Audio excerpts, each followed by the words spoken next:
de la loi de réquisition. Alors, ces manifestations ont eu lieu. Pardon, excusez-moi. Donc, dans 10 autres villes en France, Lille, Strasbourg, Lyon, Grenoble, Toulouse, Nantes, Rennes, la mode Beuvron. Ivry, Pantin, donc pour exiger l'application de la loi de réquisition.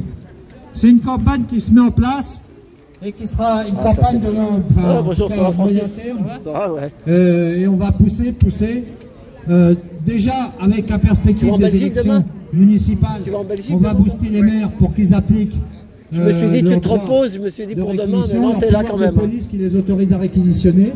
Donc demain, la Belgique. Les maires ont la possibilité de réquisitionner, d'installer dans des situations d'urgence, d'installer des personnes sans abri dans des logements vides.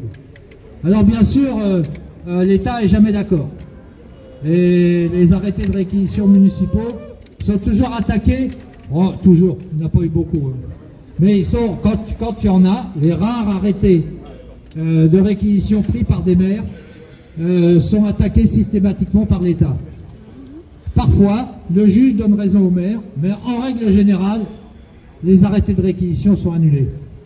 Mais il n'empêche qu'il y a des gens à l'intérieur. Et les gens, une fois qu'ils sont dedans, bah, ça va prendre du temps pour les virer. Il faut lancer une procédure, la lie. Donc, ça permet quand même de rester au moins 1 an, voire plus, dans ces logements vacants réquisitionnés par le maire.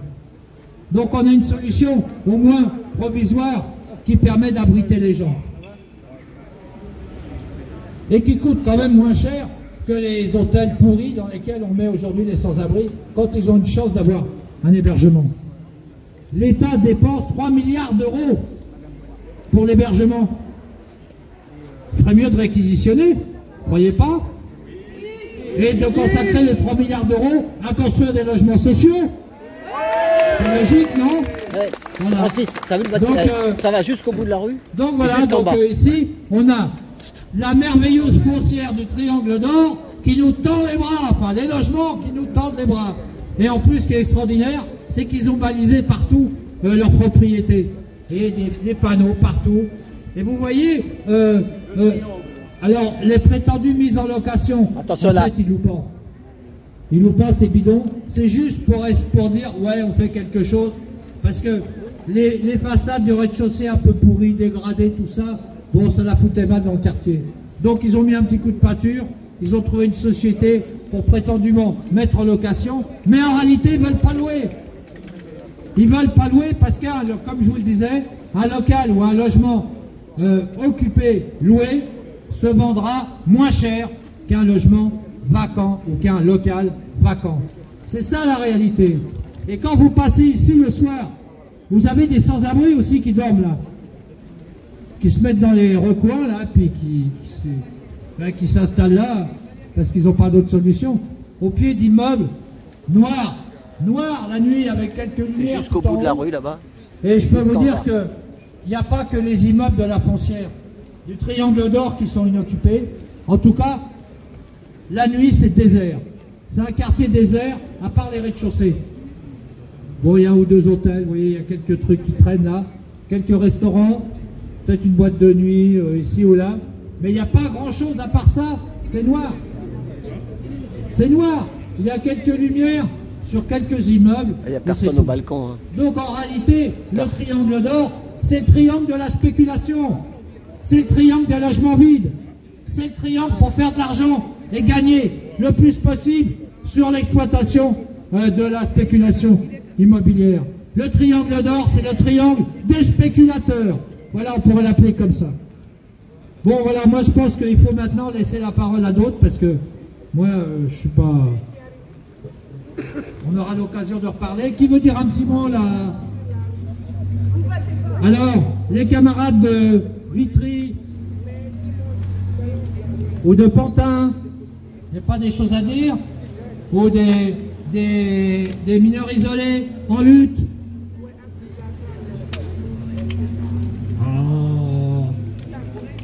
Ah, il y en a marre des dossiers dans les tiroirs. Voilà. Ça c'est un cri du cœur. Il y en a marre des dossiers dans les tiroirs. Il y en a marre, les dossiers dans les tiroirs. Il y en a marre. Il y en a marre, les dossiers dans les tiroirs. Il y en a marre, il y en a marre. Les dossiers dans les tiroirs. Il y en a marre, il y en a marre. Les dossiers dans les tiroirs. Il y en a marre, il y en a marre. Et les placards pleins de cafards. Il y en a marre, il y en a marre. Et les placards pleins de cafards. Il y en a marre, et là, et tout plein de là. Il y en a marre, il y en a marre. Les logements trop chers. Il y en a marre, il y en a marre. Les loyers trop chers. Il y en a marre, il y en a marre. Les loyers trop chers. Il y en a marre, il y en a marre de dormir dans la rue. Il y en a marre, il y en a marre de dormir dans la rue. De dormir dans la rue. Il y en a marre de tous ces logements vides. Il y en a marre de tous ces logements vides. Il y en a marre, tous ces logements vides. Il y en a marre des lois inappliquées. Des lois inappliquées. Des lois inappliquées.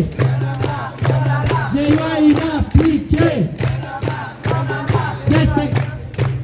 Il y en a marre des spéculateurs. Il y en a marre des profiteurs. Il y en a marre des profiteurs. Il y en a qui vont s'exprimer là. Vous n'êtes pas venus pour rien, venez vous exprimer là au micro. Allez, faut venir dire un mot là. Allez les courageux là. Alors je vous invite à vous rapprocher là, comme ça vous aurez une vue d'ensemble de ce pâté de maison détenu à 80% donc par la foncière du Triangle d'Or. Car il y a ces 4 immeubles, mais il y en a encore 2, 3 là-bas. Ouais, jusqu'en bas. Donc on n'a pas terminé de faire le tour des propriétés du Triangle d'Or sur lesquelles on va demander la réquisition, évidemment.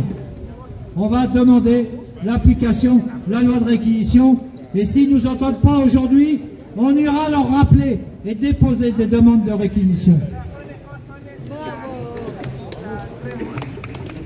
Un toit, c'est un droit. Voilà, c'est marqué sur son gilet jaune. Un toit, c'est un droit.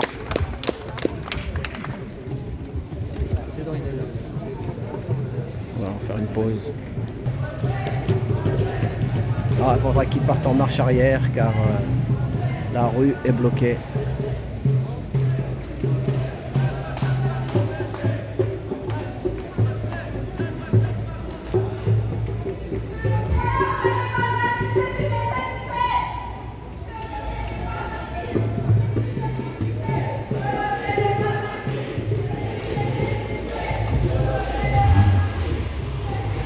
Je vais faire car spotter. Car spotter, c'est quand vous voyez des belles voitures.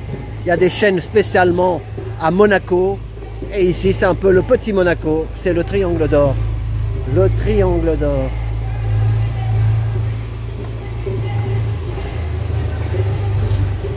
Oh, ça chauffe. Hein. Elle va être obligée de repartir en marche arrière. C'est la dame qui conduit.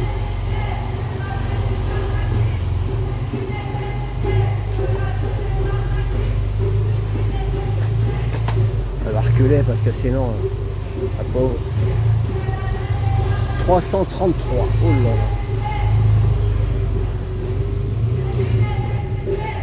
là. Ah bah il y a un camion qui arrive derrière, non, il s'en va aussi.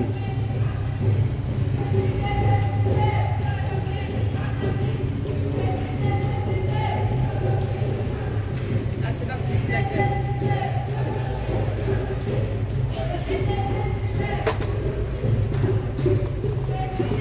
Dans le temps, il n'y avait pas cet hôtel-là. C'est un nouvel hôtel, ça a été refait, ça, vous voyez. Les demeures de Mont, je sais pas quoi. Moi, je n'ai jamais connu cet hôtel quand je faisais le taxi. Des fois, vous voyez, un gros groupe financier, il rachète un bâtiment comme ça, il laisse l'extérieur, mais il en fait un hôtel. Voilà. Un hôtel de luxe, à 2 pas des Champs-Élysées. Voilà. Mais les travaux, je vous dis pas, hein, ils cassent tout l'intérieur. Hein, et ils laissent juste les façades. Voilà, c'est comme ça.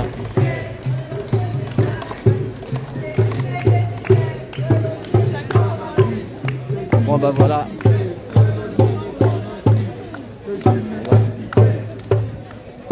Voilà, allez, à tout bientôt, merci pour tout.